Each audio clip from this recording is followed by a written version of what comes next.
Ben ritrovati al consueto confronto allo scadere di ogni trimestre con l'amministratore delegato di Banca Mediolanum Massimo Doris per un aggiornamento sui risultati ottenuti. Buonasera Massimo. Buonasera Paola e buonasera a tutti.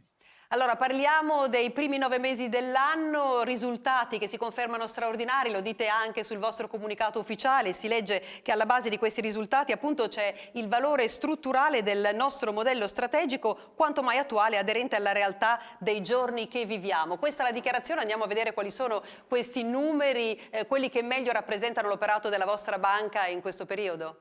Sì, abbiamo un utile netto veramente eccezionale perché abbiamo un utile netto di 376 milioni che fa un più 50% rispetto ai 9 mesi dell'anno scorso.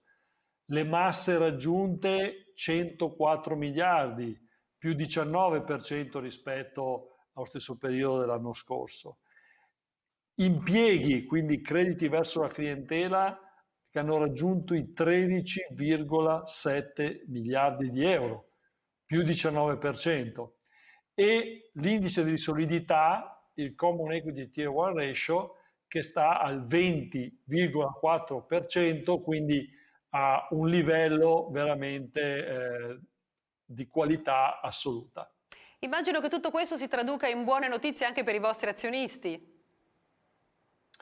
Sì, finalmente tolto il divieto di distribuire dividendi, abbiamo distribuito già quelli che riguardavano il 2020 e anche una parte di quelli del 2019 che non erano stati distribuiti. Oggi il Consiglio di amministrazione ha deliberato il pagamento di 23 centesimi per azione di acconto dividendi sull'anno 2021. Quindi adesso a novembre pagheremo questi 23 centesimi e poi l'anno prossimo, a chiusura dei conti dell'anno 2021, pagheremo ovviamente anche un saldo. E i numeri che abbiamo sentito vi hanno consentito anche di diventare significant bank. Che cosa significa questo? È ufficiale adesso? È ufficiale, abbiamo ricevuto la comunicazione dalla BCE che siamo passati ad essere una significant bank. Cosa vuol dire? Vuol dire che passeremo dall'essere, a partire da gennaio, dall'essere sotto la supervisione di Banca d'Italia ad essere sotto la supervisione diretta di BCE. Questo perché come si diventa significant, quindi banca significativa, quando si superano i 30 miliardi di attivo bancario. Cos'è l'attivo bancario? Praticamente i crediti, principalmente i crediti che la banca ha. Nell'attivo ci sono anche tutti gli altri crediti, tutti i titoli di Stato, ad esempio, che il gruppo bancario ha, non solo i crediti verso la clientela retail.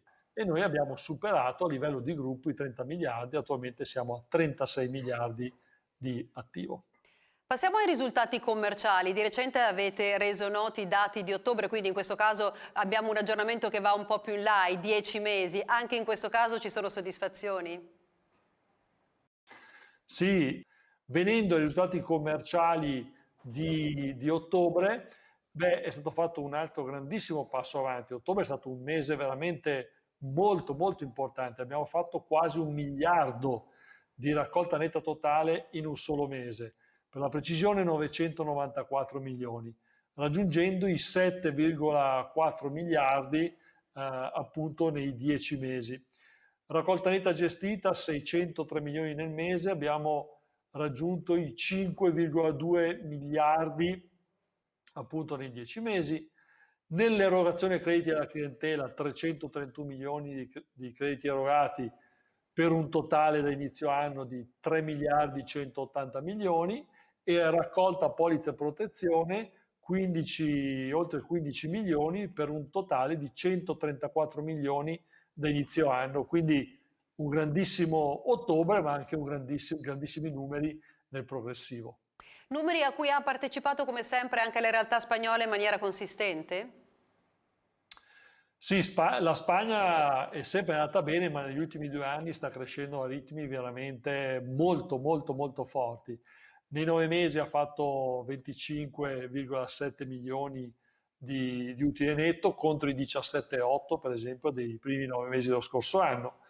Le masse hanno quasi raggiunto, sono poco sotto gli 8 miliardi e mezzo in crescita del 31% rispetto ai 9 mesi dello scorso anno, i crediti alla clientela crescono del 43%, i family banker del 19% e lo stesso sempre il 19% anche i clienti.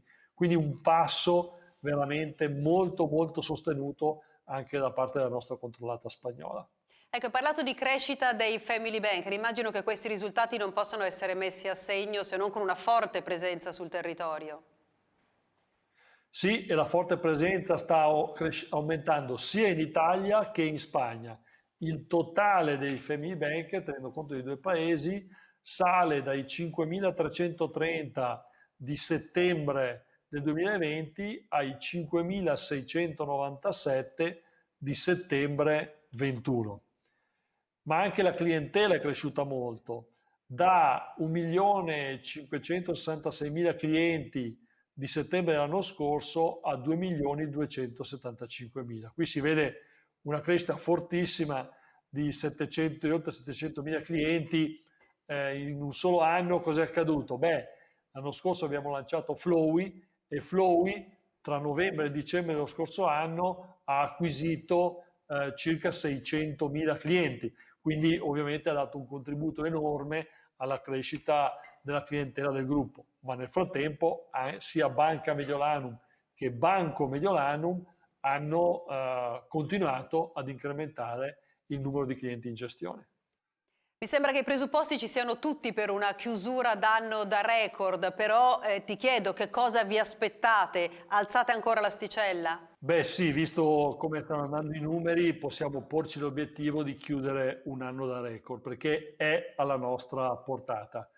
Perché per quanto riguarda la raccolta netta totale, l'anno scorso è stato record con 7 miliardi e 7, a fine ottobre siamo a 7,4, per cui possiamo assolutamente puntare a superare questo record e superarlo anche abbondantemente. È alla nostra portata. Lo stesso dicasi per la raccolta netta gestita, il record non è dell'anno scorso, è di qualche anno prima, ma anche lì ci siamo molto vicini e lo supereremo abbondantemente.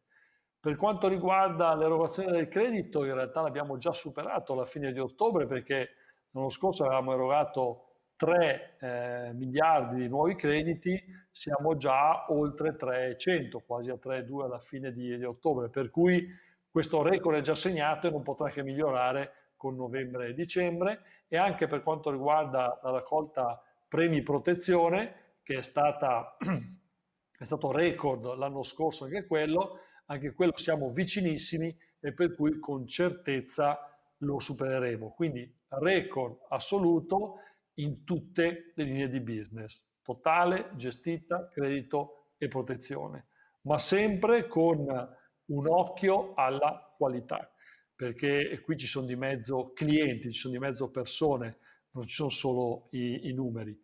E noi siamo molto attenti a questo. In tutti questi record potrebbe essere anche l'anno record per l'utile netto? Potrebbe, ma mentre questi numeri, i numeri citati fino ad oggi, sono un po' nelle nostre mani, anzi totalmente nelle nostre mani, l'utile netto dipende sicuramente tanto tanto dal lavoro che facciamo, ma anche dall'andamento dei mercati. I mercati stanno andando molto bene anche quest'anno e questo potrebbe veramente essere l'anno dei record anche dal punto di vista economico, del risultato economico, di utile netto, se i mercati continueranno ad andare bene da qui alla fine dell'anno. Quindi se lo faranno è molto probabile che potremo festeggiare anche questo record. Me lo auguro io come amministratore delegato, come azionista, e penso che se lo augurino anche tutti i clienti, perché significherà che i loro investimenti, se i mercati salgono, ovviamente saliranno anche loro. Quindi speriamo di festeggiare anche questo record. Bene, allora le conferme le avremo nell'appuntamento di febbraio. Da qui ad allora, buon lavoro. Grazie Paola, un saluto a te, arrivederci a tutti, ci vediamo a febbraio.